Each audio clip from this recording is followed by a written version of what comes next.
La mise en œuvre de la facturation électronique vous semble un projet chronophage et fastidieux.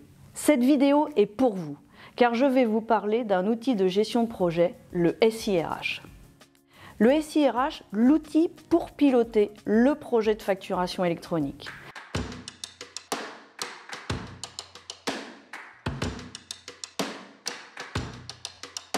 La mise en œuvre de la facturation électronique doit se piloter en mode projet.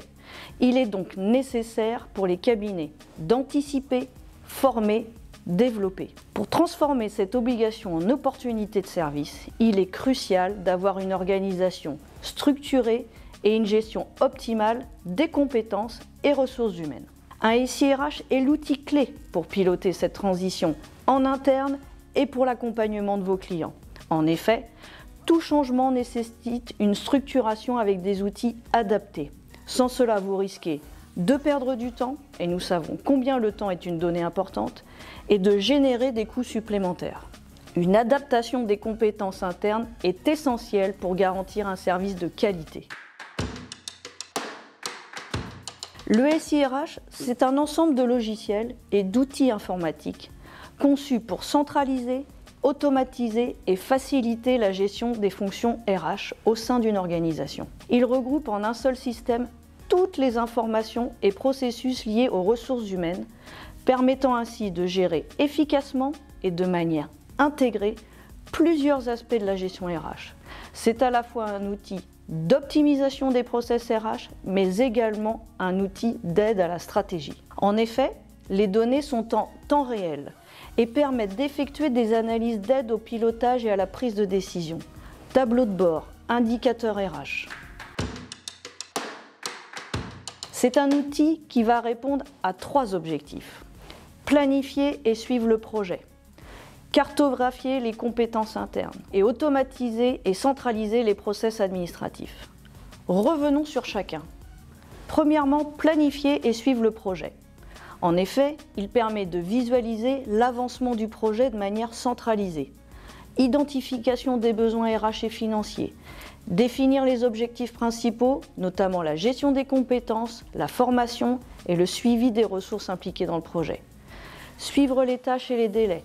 Configurer un module de gestion de projet dans le SIRH pour suivre les étapes du déploiement de la facturation électronique. Il faut donc répartir les tâches selon les compétences de chaque membre de l'équipe et les deadlines.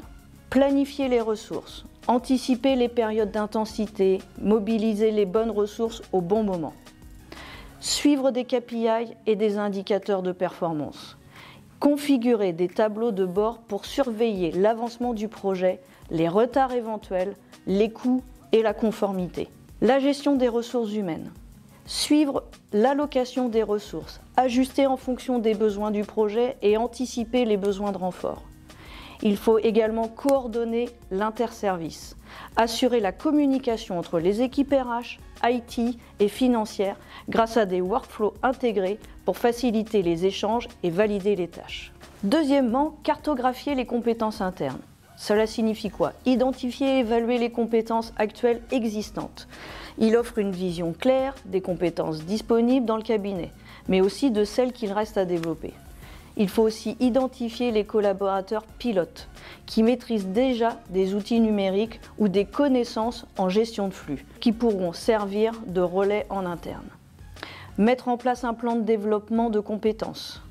Il faut mettre en place des formations liées à la facturation électronique et aux outils de dématérialisation qui pourront ainsi être intégrés.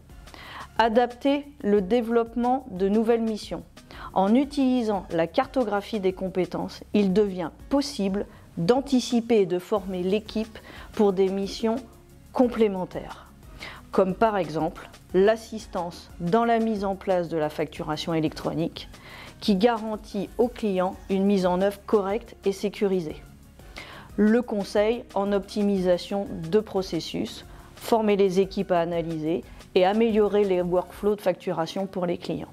Troisièmement, automatiser et centraliser les processus administratifs.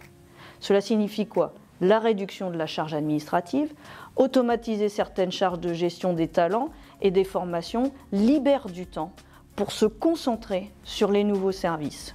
Mise à jour en temps réel des compétences. Le SIRH assure une actualisation continue des compétences permettant de rediriger les efforts de formation en fonction des besoins du cabinet.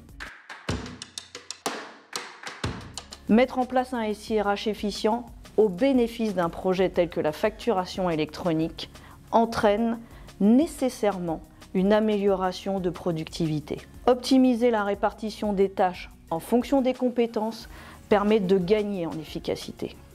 Les collaborateurs acquièrent de l'expérience et de la compétence, les rendant plus polyvalents et renforçant ainsi le lien de proximité avec les clients. Le conseil proposé est adapté aux besoins clients et crée ainsi une véritable valeur ajoutée. L'enjeu est simple. Comment garantir l'intégration efficace des processus RH avec ceux du projet de la facturation électronique? Vous l'aurez compris, pour piloter ce projet, rien de tel que l'utilisation d'un SIRH garantissant ainsi une approche structurée. C'est l'opportunité pour structurer votre cabinet, renforcer les compétences de vos équipes et de développer de nouvelles missions d'accompagnement de vos clients. N'oubliez pas que vous pouvez consulter une mine d'informations sur le site du Conseil national de l'Ordre des experts comptables, rubrique IFAC Experts. N'hésitez pas à visiter le site du CECARA où vous trouverez de nombreuses formations liées à la facturation électronique. Cette vidéo vous a plu? N'hésitez pas à la partager, la liker et abonnez-vous à la chaîne YouTube du Conseil régional pour pouvoir suivre les prochaines vidéos de votre série liée à la facturation électronique.